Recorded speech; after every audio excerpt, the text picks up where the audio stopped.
Hello, class 9 children. Good morning. Welcome back.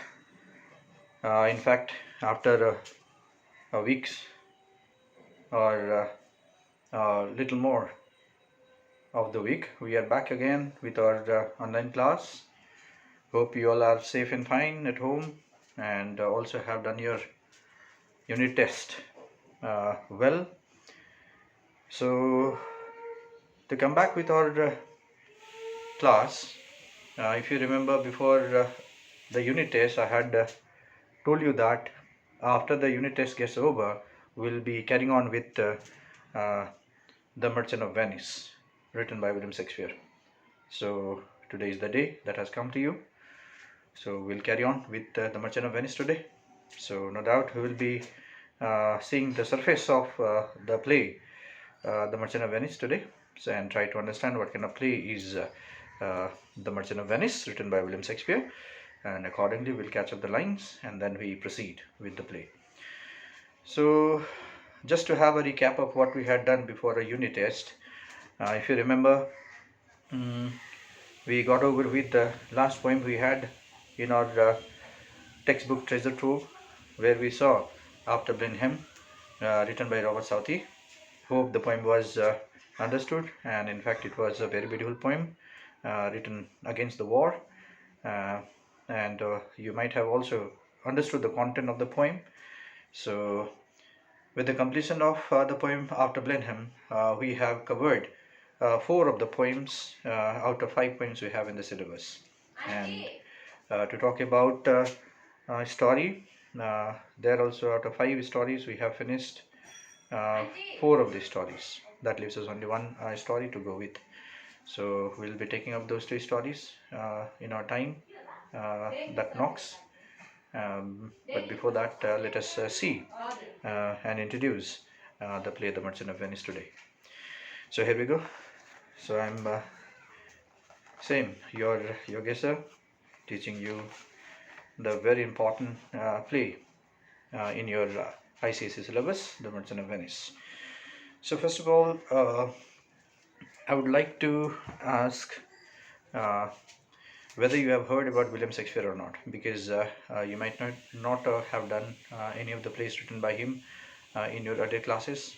So it becomes very important for each and everyone to know the playwright of the play The Merchant of Venice.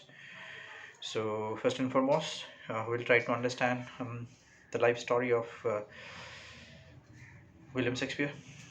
So those who have gone through about the life of William Shakespeare, that's very fine, and those who haven't will try to understand.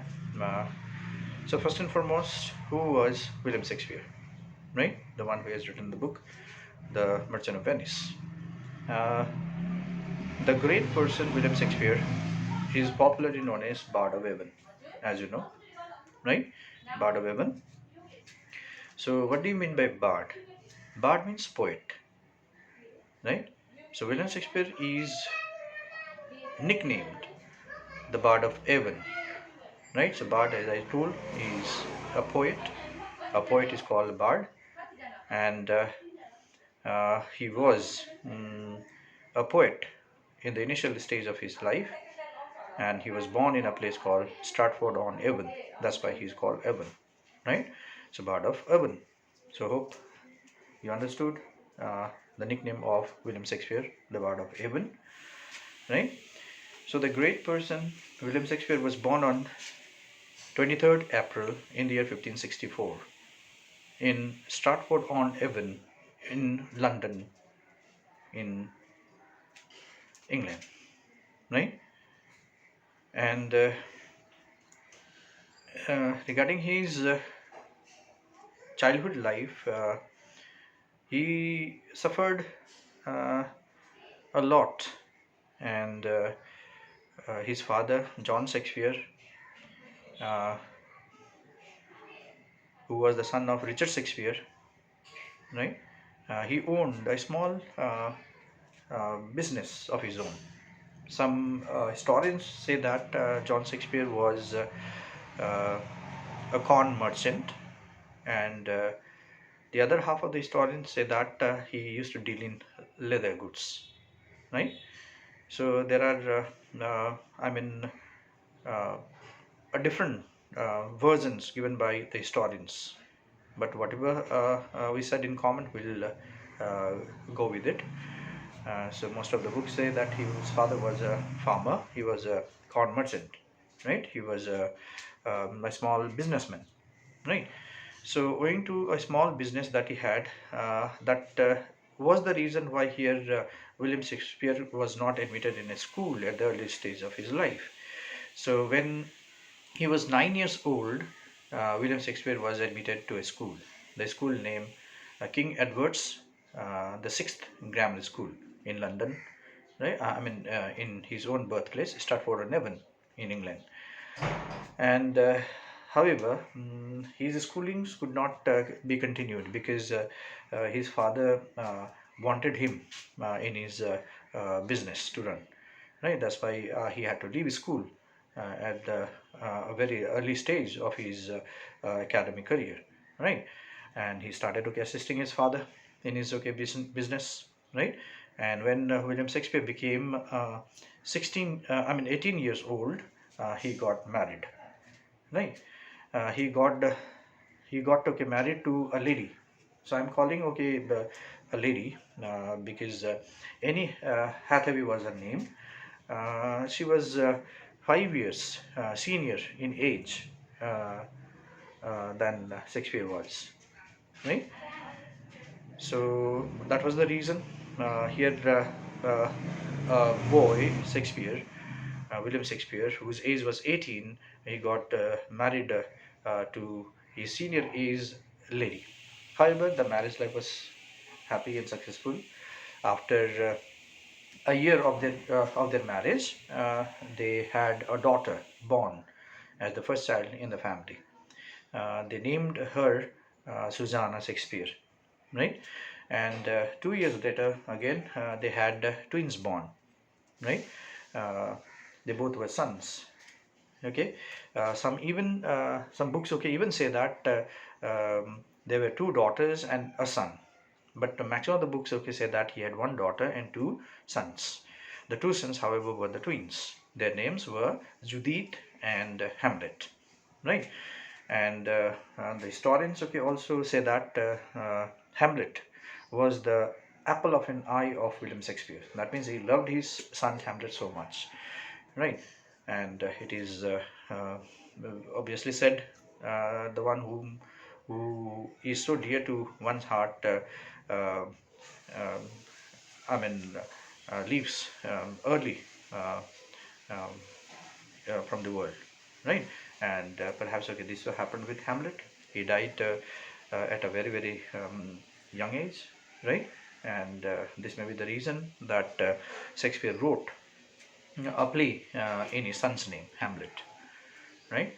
However, the stories do not match because Hamlet was his son, right? An ordinary man's son, whereas in the story, the play, the Hamlet was the king, right? So there's a difference. There's no connection of the story with his sons, right? However, the name he might have thought of his own son, right? And which is the world's greatest tragedy ever written by Shakespeare or by any playwright in the world, that is Hamlet, right? So Hamlet is the greatest tragedy ever written by anyone, right?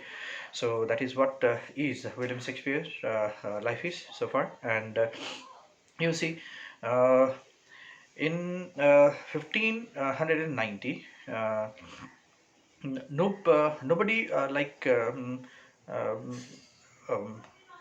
got an idea what Shakespeare did uh, um, to support his family, right? Uh, uh, many, historians did not get the proper, evidence or evidences regarding Shakespeare's work, what he did and how he earned for his family, right?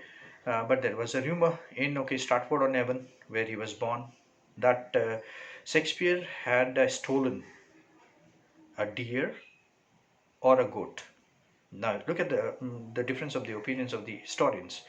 Some historians said that it was a deer, whereas okay, the other historians say that it was a goat. However, okay, we'll take it any other two, right?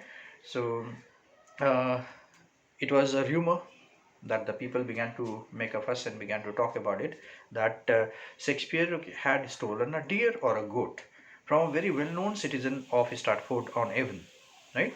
He was Sir Thomas, right? Sir Thomas used to, I mean, um, run his uh, animal farm, right? So from there, one of such animals got stolen, right? And when it was um, told that it was Shakespeare who did it, right? Sir Thomas became very angry at William Shakespeare, and he started torturing him. Sir Thomas okay, started torturing William Shakespeare, right? Ultimately, William Shakespeare found it very tough to adjust his living in his birthplace, Stratford-on-Avon. So he decided that he should leave this place and go somewhere to earn for his living and to support his family, right? So he left Stratford-on-Avon, right, in the year 1590 or plus 1590, right? Uh, William Shakespeare then went to London, right? So when he came to London, he had various of the works that he did, right, to adjust his living out there, right? But no work was permanent for him, right? It was because okay, he wasn't uh, you can say liking any of the work what he did out there, right? Finally he came to a theater called the Globe, right? And there he made his entry, okay, as a drama artist, as an actor. So uh, this is where when he okay opted as an actor doing his actings in the theatrical shows, he began to fall in love with this work. That means Shakespeare started loving acting in the theatrical shows, right? So that was post 1590. So it was around 1592 or more than that. Okay, he started working in the theaters, right? So when he started working in the theaters, he started okay liking this work, right? And Shakespeare by then was a young man. He was a handsome-looking man, um, and that may be the reason he was chosen in the theatrical shows as an actor, and soon he became an established actor, right? So when he okay started okay as an acting in his career, right? He also began to start okay writing the plays, right? And in the uh, post 1592 94, right, he started okay writing his career, right? He wrote the first play called Love's Labour's Lost, right? And it got published in the year 1598. Okay, so written got published after a long time uh, of he had written that play. But when he wrote this play, Love's Labour's Lost, the people started okay liking his work, right? They wanted Shakespeare to write more of his okay, writings, more of his dramas, and then Shakespeare fully then devoted himself to writing the plays then, right? Dramas then, right? And soon he became worldwide known, right? Uh, um, at that time, the leading playwrights, the leading okay writers had also, left this world, and soon Shakespeare's writing was chosen as the most, you can say, influenced.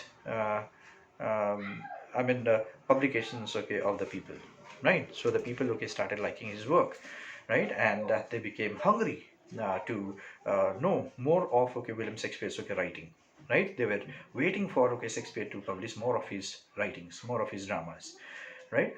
And in the year 1602 or 1603, uh, he became one of the leading playwrights of the world, right?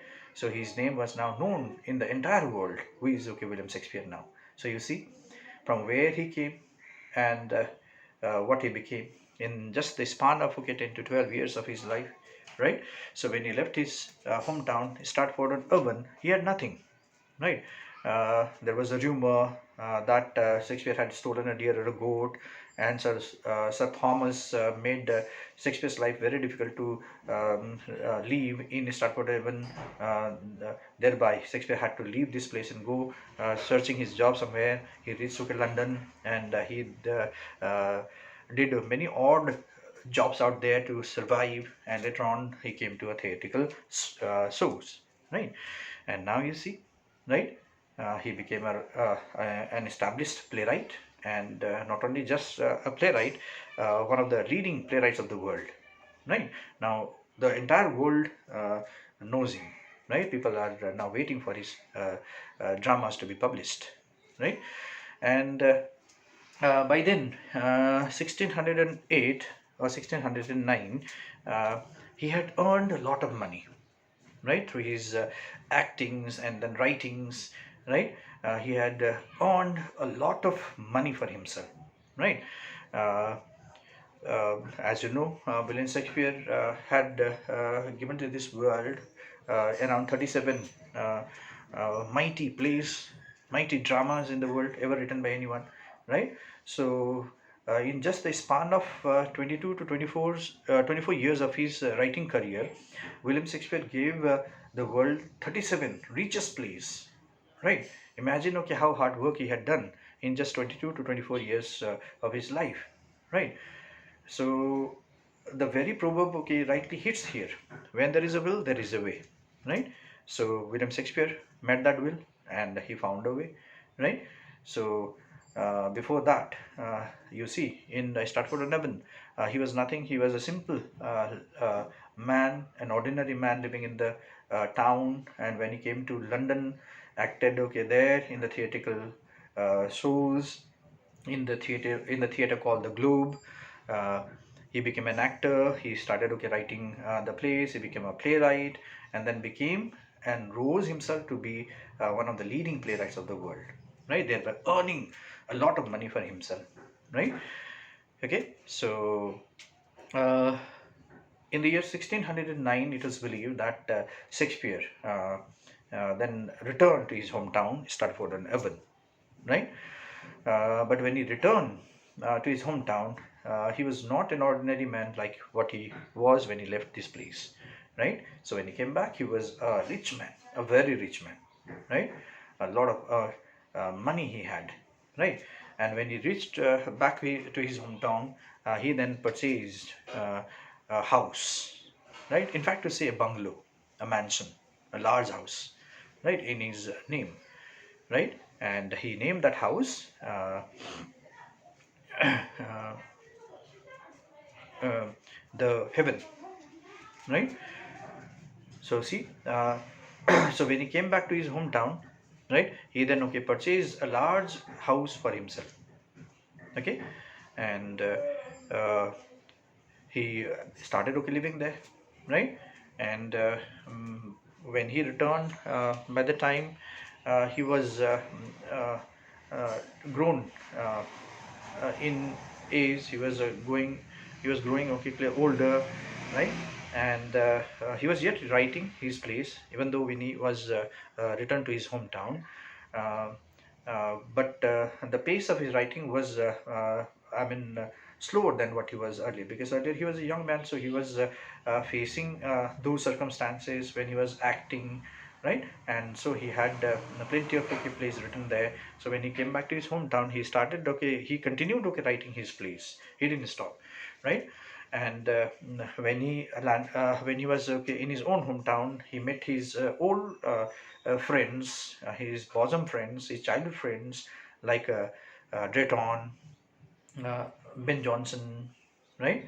They were his childhood friends. So once, okay, they were invited in a feast. They were invited in a party where the three friends met, right? Johnson, Drayton, and William Shakespeare.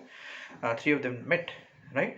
And in this meeting, okay, William Shakespeare drank a lot, right? because when he was back to his hometown, he was growing in his age, and he had worked a lot. He was by then a tired man, right? So in the foreign countries, you know that okay, drinks are very common with the people. So he had also started okay, clear drinking a bit. Yes or no? But just to relax, okay.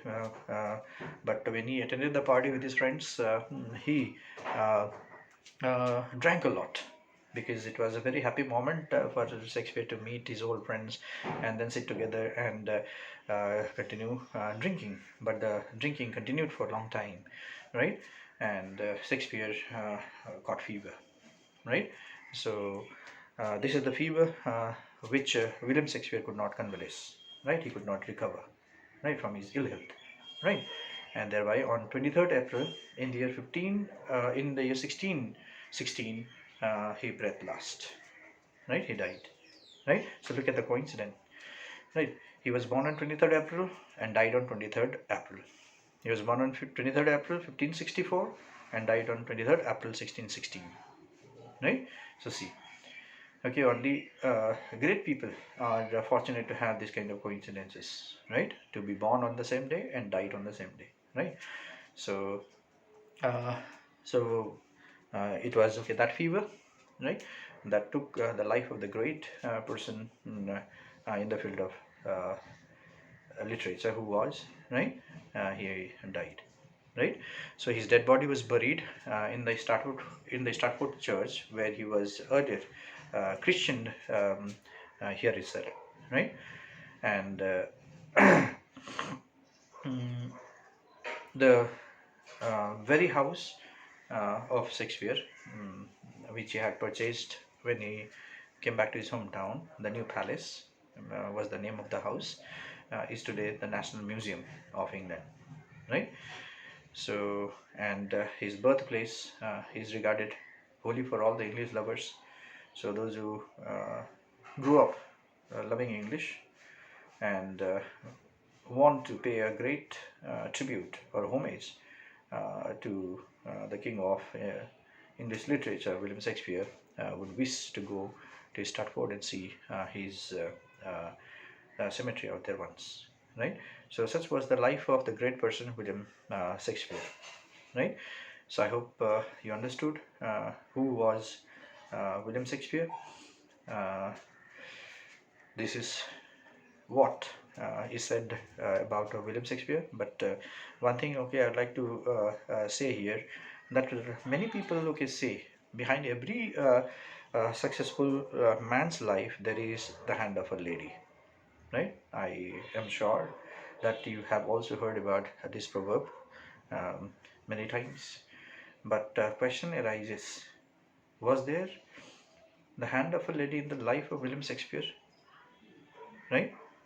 Now let us roll back to a bit and then again scrutinize what I said. Right? I told it was Sir Thomas, right, who was uh, a rich man living in Stratford on Avon, owning an animal farm for himself, right? And from where a deer or a goat got stolen, and it was William Shakespeare who was named uh, of having stolen it, right? It was after Sir Thomas's torturing William Shakespeare, living in Stratford, that William Shakespeare was forced, he was compelled to leave this birthplace and go somewhere to seek his fortune, right? And when he went to London, right, he then okay became uh, one of the noted persons in the world, right? Now everybody knows who is okay William Shakespeare. Now, do you think Sir Thomas was a lady? No, right? Sir Thomas was a man, right? So had Sir Thomas not tortured William Shakespeare, perhaps William Shakespeare would never have thought of leaving okay Stratford and going to London and seek his fortune there, right? So I say it was the hand of the man, right, Sir Thomas, right, that made the life of William Shakespeare, right now, and today we know who is William Shakespeare in the world, right? So I don't think so. It is everywhere fitted to say that behind uh, the successful man's life there is a hand of a lady, right? So this is a pretty uh, well known example that we have come to know about the life of William Shakespeare. So what makes a man successful is his effort, his determination, his willpower, right? His interest to become somebody in life, right? So that is what is needed. We saw in the life of William Shakespeare, right? So I hope you understood. And the Globe, that was the theater where William Shakespeare first entered into as an actor and started his acting career, right? Later he purchased that Globe in his own name. So look at the amount of money he had owned for himself, right? He even purchased that very theater, the Globe, right, in his own name, right? He became the owner of that Globe, right? And the home, right, the new palace, which was a name given by William Shakespeare to his large house mansion, right? It became, right, a national museum today in England. So this is the life that William Shakespeare made it himself. Okay, so that was the life of William Shakespeare. I hope okay it is understood about the life of William Shakespeare. So one question I would like to give it to you to work at home. You can note the question after you have listened this online teaching today. Uh, Write about the life of William Shakespeare in the words of your own. Right? This is a question. Write about the life of William Shakespeare in the words of your own. Right? This is a question for your homework. Right? So there is a textbook with you. So in the textbook also some notes are given about the life of William Shakespeare. You can go through it. However, the date may not match, right? I want to say here that the dates what I just said in the explanation, and the dates you may see in the textbook or many other books of William Shakespeare. The dates may vary here and there because uh, we have known the person of 16th century, right? And many of the historians have given their various opinions from their own side, right? So some are telling this, some are telling that, right? So the dates may vary, the dates may vary here, right? So no need to worry. Whatever dates are provided here, we have taken the dates that is talked in average, right? So we'll go for with what we have explained just now, right? So you'll be finding there is the internet facility you have. You can see the life story of William Shakespeare. There also you'll get to have plenty of points to write. Okay, so you write a note on the life of William Shakespeare. Okay, and a bit about the textbook that you have, the Merchant of Venice, written by William Shakespeare, right? So this is the textbook which is written in the first stage of William Shakespeare's writing career, the first period of William Shakespeare's writing career, right? So William Shakespeare's writing career is divided into three periods: first period, second period, and third period. The first period is known as the experimental period because in this period William Shakespeare experimented himself as a poet first, and then he became a playwright. Okay. Second stage is called the best work period of William Shakespeare's writing career because in this period he has given the world's richest plays ever written by anyone. And the third is the last work period of William Shakespeare's writing career, right? Uh, the first, as I said, Love's Labour's Lost is the first play written by William Shakespeare, and The Tempest, right, which is used in ISC now, right, is the last work period of is the last play written by William Shakespeare in the last period, right? Okay, so The Merchant of Venice falls in the first period of William Shakespeare's writing career. So there he experimented his writings, and The Merchant of Venice is no doubt a very very interesting play written by him, right? It's a romantic comedy, right? And what here the writer says right now. So we'll start about the book in our next online class. So I think you understood about today's teaching. So a question is given to you for your homework. Write about the life of William Shakespeare in the words of your own. There are various sources from where you can get the tips where you get the help. So write in about 200 words to 250 words, right? The life of William Shakespeare. Okay, so we'll keep it here. Thank you so much.